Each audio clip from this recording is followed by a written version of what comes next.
பாமக தலைவர் அன்புமணி ராமதாஸ் நடைப்பயணத்திற்கு திட்டமிட்டிருந்த நிலையில் அந்த நடைப்பயணத்திற்கு அனுமதி அளிக்க முடியாது என்று தற்பொழுது தகவல் வெளியாகியிருக்கிறது. இது தொடர்பான கூடுதல் விவரங்களை வழங்க இணைகிறார் எமது செய்தியாளர் சங்கரன். சங்கரன், வணக்கம். இந்த உத்தரவுக்கு பின்னணி என்ன காரணத்தை முன்வைத்து இந்த நடைப்பயணத்திற்கு தடையானது விதிக்கப்பட்டிருக்கிறது? வணக்கம் பார்த்திபன்.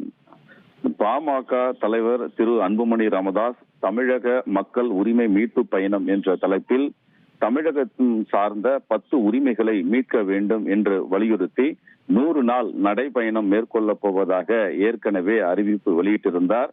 அதன்படி இன்று திருப்போரூரில் அந்த நடைபயணத்தையும் இன்று துவக்கி இருக்கிறார். இப்படிப்பட்ட சூழலில் அவருடைய நடைபயணத்திற்கு தடை விதிக்கப்பட்டிருக்கிறது.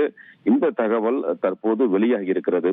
அன்புமணி ராமதாஸ் நடைபயணத்திற்கு தடை விதிக்க வேண்டும், இதனால் சட்டம் ஒழுங்கு சீர்குலைவு ஏற்படும், தேவையில்லாமல் மோதல் ஏற்படும், கட்சியினுடைய புதிய தலைவரான தன்னுடைய அனுமதி இல்லாமல் அவர் இது போன்று நடைபயணம் மேற்கொள்ளக்கூடாது, கட்சி பெயரை பயன்படுத்தக்கூடாது, கொடியை பயன்படுத்தக்கூடாது என்றெல்லாம் பல்வேறு கருத்துக்களை முன்வைத்து அன்புமணி ராமதாஸ் நடைபயணத்திற்கு காவல்துறையினர் அனுமதி தரக்கூடாது என்று 2 தினங்களுக்கு முன்பாகவே பாமக நிறுவனர் ராமதாஸ்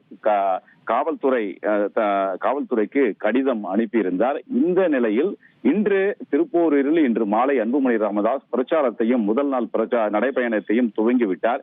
இப்படிப்பட்ட சூழலில் ராமதாஸ் கொடுத்த கடிதத்தின் அடிப்படையில் காவல்துறை அதிகாரிகள் நடவடிக்கை எடுக்க வேண்டும் என்றும், ராமதாசுடைய அனுமதி இல்லாமல் இது போன்று அன்புமணி ராமதாஸ் நடைபயணத்திற்கு அனுமதி அளிக்க முடியாது, இதற்கு அவருடைய நடைபயணத்திற்கு தடை விதிக்க வேண்டும், இவருடைய நடைபயணத்தை அனுமதிக்க முடியாது என்று தெரிவிக்கப்பட்டு கட்சியினுடைய நிறுவனர் கொடுத்த கடிதத்தின் அடிப்படையில் அனைத்து காவல்துறை அதிகாரிகளும் உரிய நடவடிக்கை எடுக்க வேண்டும் என்று டிஜிபி அந்த கடிதத்தில் தெரிவித்திருக்கிறார். இதன் மூலமாக அன்புமணி ராமதாஸ் நடைபயணத்திற்கு தடை விதிக்கப்பட்டிருக்கிறது.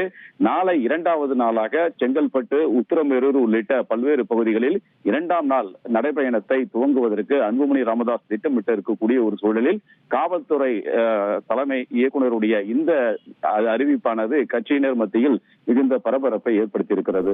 பார்த்திபன், நன்றி சங்கரன், உங்களுடைய விரிவான தகவல்களுக்கு. பாமக தலைவர் அன்புமணி ராமதாஸ் நடைப்பயணம் தொடங்கிய நிலையில் நாளை 2வது நாள் நடைப்பயணம் மேற்கொள்ள ஆயத்தமாகிக் கொண்டிருந்த நிலையில் நடைப்பயணத்திற்கு அனுமதி அளிக்க முடியாது என்று அதற்கு ஒரு முட்டுக்கட்டை போடப்பட்டிருக்கிறது. இது தொடர்பான உத்தரவை டிஜிபி சங்கர் ஜிவால் பிறப்பித்திருக்கிறார். இது தொடர்பான முக்கிய செய்தியை பார்த்து வருகிறோம்.